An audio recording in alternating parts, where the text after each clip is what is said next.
a lot of you just simply aren't revising it as much as what you are with attachment. There are some really difficult questions on this research methods paper, but you've got to be able to do research methods in order to achieve a good grade in this subject. So some of you really do need to kind of go back to basics and think again about how best to prepare for research methods questions. Obviously, as much practice as what you can get done would be fantastic. So now then, let's just have a look at what the answers were then for the questions. First question, 1 mark for ticking option C, which was natural experiment. A lot of you misinterpreted this stimulus. I think you were assuming that the researcher had purposely made those teachers go to that training course, and that wasn't the case. It was a naturally occurring independent variable, and what was being measured was whether or not they felt they were more confident after having gone on this training course. So therefore, it's a naturally occurring event, signing up to the training course, and the experimental design is repeated measures, because you are monitoring the teachers before and after they have done something. So a few of you just need to kind of pay a bit more attention to what the stimulus is actually giving you here. Furthermore, it was a little bit worrying how many of you ticked option D, which was a controlled experiment. Now, if you ticked option D, the reason why it's a real concern is because you've never been taught that. There is no such thing as a controlled experiment. So if you had picked that option, you know, have you actually been through the different types of experiments? Have you actually revised that area? And we had a lot of students picking that option, which is a real issue. Moving on to the next question. We were talking about observations now in this section of research methods. So first question to do with that stimulus was to create some behavioural categories. Most people got 2, but the main issues here, excuse me, let me just go back a sec. The main issues here were this, that people were not coming up with observable behaviours. It had to be an observable characteristic of kind of disobedience and disruption. So it gives you some examples here. It had to be things that the researchers could see. So, for example, throwing something, shouting at a classmate, banging things on the desk. It had to be relevant to this particular piece of research, and it had to be something that they could actually see happening, okay? So a few of you did lose marks there. The next question in relation to that STEM was to create a coding sheet. Now, I picked this question because it was quite interesting in terms of how it was marked. It was very apparent that you all understood what a coding sheet was or a record sheet was, but you didn't pick up the marks because you didn't actually pay attention to what was given to you in the stimulus. So I'm just going to pay attention to these things here. The fact that they were looking for 6 behavioural categories and they were observing them once in the first 10 minutes and once in the last 10 minutes. So in your coding sheet, you had to address those things. So if we just look at this mark scheme here, most of you were getting this mark here, first thing, because you produced a table where they could record it. But the mark scheme is specific. You get 1 mark for each of these bullet points that you addressed. So most people did get that first mark because you made some sort of table. However, what you were missing is this. You did not make spaces for the first 10 minutes and the last 10 minutes. And you did not give enough spaces for them to record 6 behavioural categories. So essentially what you should have is a table where there are 6 rows for them to record the behavioural categories, and then those columns should be split into the first 10 minutes and the last 10 minutes. And that is how you would have picked up the full 3 marks. On to the next question, and from here on in, it does get quite difficult. The next question, a lot of you did not address this part of the question, which was how. So explain how Interrater or Inter-Observer reliability can be ensured by working as a pair. So it's all to do with what could they do. Now, a lot of you just said this bit or something similar to this bit, which referred to after they'd done the observation. So a lot of you were saying things like they could compare their data and see whether or not they'd recorded the same things. Now, that on its own wouldn't actually get any marks. Number one, you've not done the rest of the answer. And number two, it actually says that you've got to correlate those findings. So it's not specific enough to just say that they would compare each other's responses. So what else should you have said? You should have said that the students could work in a pair beforehand, do some training, do some discussion, and agree what they were looking for. They then, this here, should observe the same people at the same time, but do it separately from one another.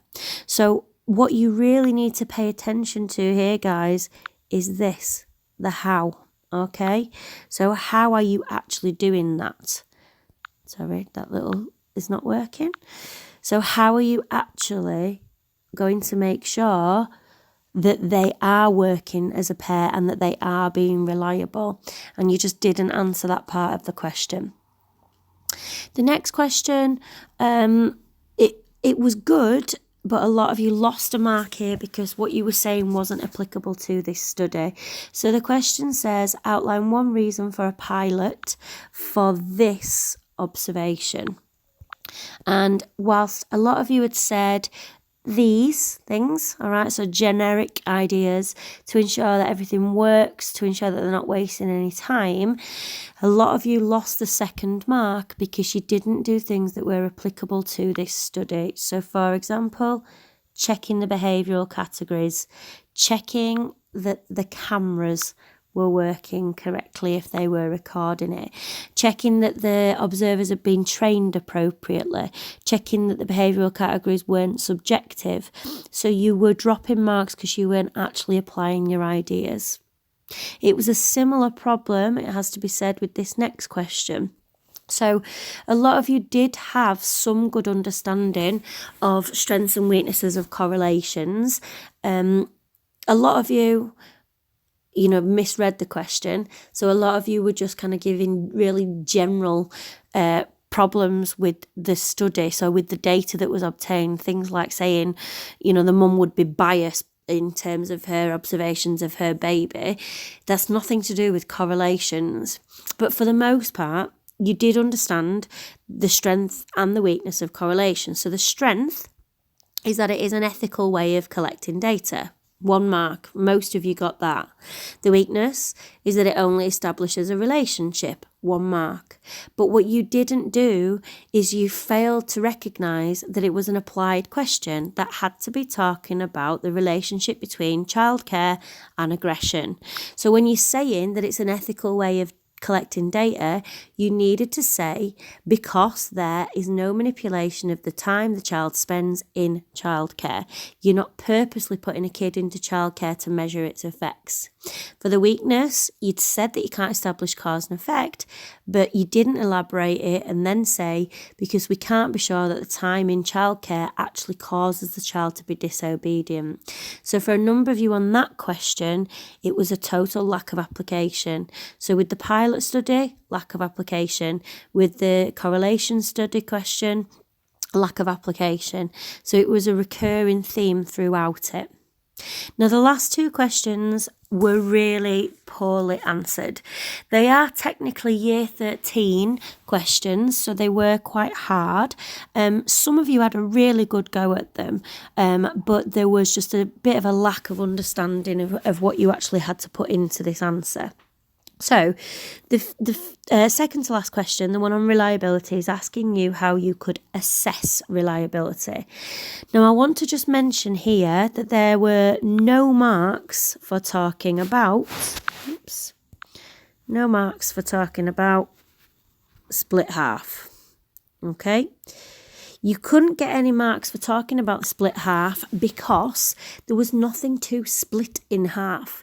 If you reread that stimulus, the the doctors only rated the patients once in terms of how accurate they were. There was no questionnaire to split in half. There was no interview to split in half. So those of you who talked about splitting something, it just didn't make sense. You weren't reading it or interpreting it correctly. So what we were expecting you to talk about here was the test-retest method, okay? So you got 1 mark for saying, basically, that you would repeat the recall test. Fine.